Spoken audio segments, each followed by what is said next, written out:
When I marched in the civil rights movement, I did not march with a 12-point program. I marched with tens of thousands of others to change attitudes.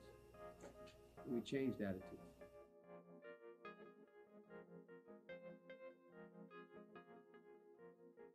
When I was 17 years old, like many of you, I participated in sit-ins to desegregate the restaurants and movie houses of Wilmington, Delaware.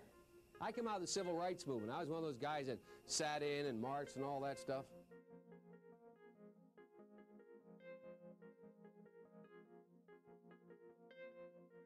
During the 60s, I was, in fact, very concerned about the civil rights movement.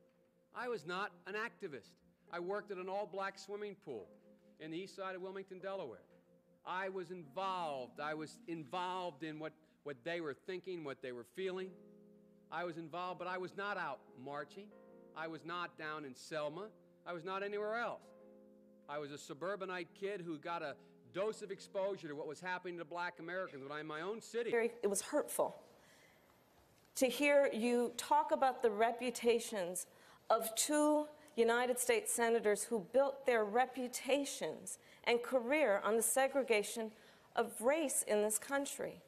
And it was not only that, but you also worked with them to oppose busing. With his long record facing a new look under the spotlight of the 2020 campaign. Gentlemen and ladies of the Senate. One chapter receiving fresh scrutiny comes from his earliest years in the Senate, when he strongly opposed mandatory school busing. It was designed to achieve integration and a more equitable education.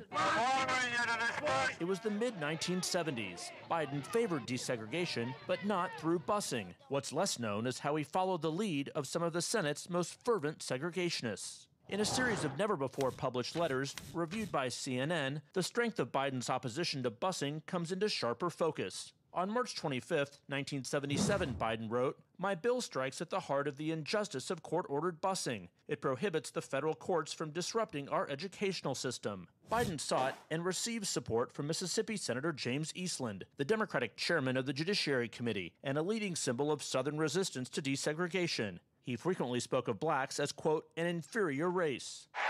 But he did not say that Eastland and others were partners on several of Biden's anti-busing bills. On June 30th, 1977, Biden wrote, "Dear Mr. Chairman, I want you to know that I very much appreciate your help during this week's committee meeting in attempting to bring my anti-busing legislation to a vote." Then in 1978, Biden again asked Eastland to put his anti-busing bill before the full Senate, writing, "Your participation in floor debate would be welcome." Every major crime bill since 1976 that's come out of this Congress, every minor crime bill, has had the name of the Democratic senator from the state of Delaware, Joe Biden, on that bill.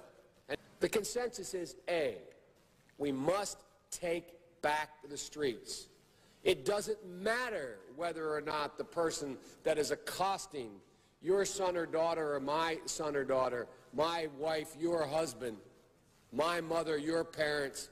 It doesn't matter whether or not they were deprived as a youth. It doesn't matter or not whether or not they had no background that enabled them to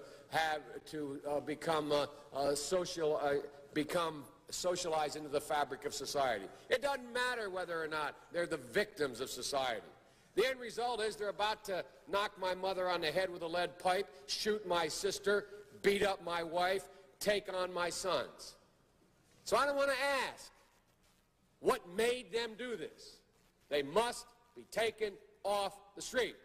Unless we do something about that cadre of young people, tens of thousands of them, born out of wedlock, without parents, without supervision, without any structure, without any conscience developing, because they literally, I yield myself 3 more minutes, because they literally have not been socialized. They literally have not had an opportunity. We should focus on them now, not out of a liberal instinct for love, brother, and humanity, although I think that's a good instinct, but for simple, pragmatic reasons. If we don't, they will, or a portion of them will, become the predators 15 years from now. And, Madam President, we have predators on our streets that society has, in fact, in part because of its neglect, created. Again, it does not mean because we created them that we somehow forgive them or do not take them out of society to protect my family and yours from them. They are beyond the pale, many of those people. Beyond the pale. And it's a sad commentary on society. We have no choice but to take them out of society. And the truth is, we don't very well know how to rehabilitate them at that point. That's the sad truth. You're looking at the fellow who was one of the primary architects of the Sentencing Commission. You know what the basic premise of the Sentencing Commission is? I know the presiding officer knows. It was the first time in 80 years we rejected the notion that the condition of sentencing must be related to how long it would take to rehabilitate. I'm the guy that said rehabilitation, when it occurs, we don't understand it and notice it, and even when we notice it and we know it occurs, we don't know why. So you cannot make rehabilitation a condition for release. That's why in our system, there's the federal system, you serve 85% of your time. I remember when it was going on, when I was making these arguments in the late 70s, they used to call it Biden's same time for the same crime provision. It's a shame, but we don't know how to rehabilitate. But there is a consensus, and I will cease. A, we must make the streets safer. I don't care why someone is a malefactor in society. I don't care why someone is antisocial. I don't care why they become a sociopath. Let me tell you what is in the bill, and I'll let you all decide whether or not this is weak. Let me get down here a compendium of the things that are in the bill. One, the death penalty. It provides 53 death penalty offenses. Weak as can be, you know? We do everything but hang people for jaywalking in this bill. That's weak stuff. Another thing about how perspectives change over time. Bobby Rush, member of Congress, said the other day, "I'm ashamed that I voted for the '94 crime bill." You ashamed of that bill? Not at all. And in fact, I drafted the bill, as you remember. I know that. Now to the race for the White House. Former Vice President Joe Biden is facing backlash for his comments about the black community. And President Trump's new attack on Biden is being called deeply personal. This morning, the topics of faith and race dominating the campaign trail with less than 3 months until the election.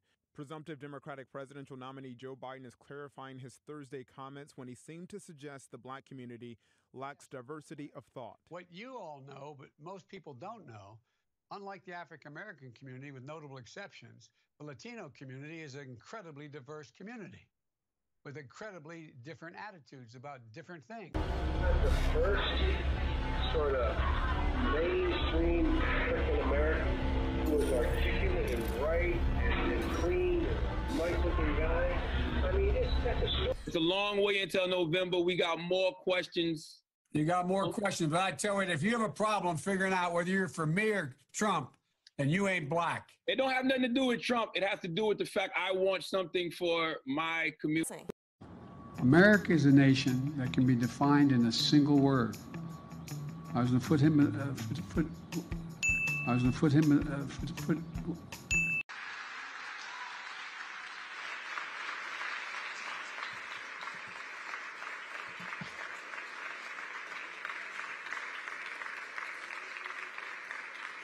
Mr. President, thank you. Let me whisper a secret. Don't tell Mommy what I told you. Times when he gently rearranges a young girl's hair and whispers in her ear, then rearranges some more. There's nothing pervy here. The VP knows he's on camera at these swearing-in ceremonies, and the parents are right there as he leans in for a kiss.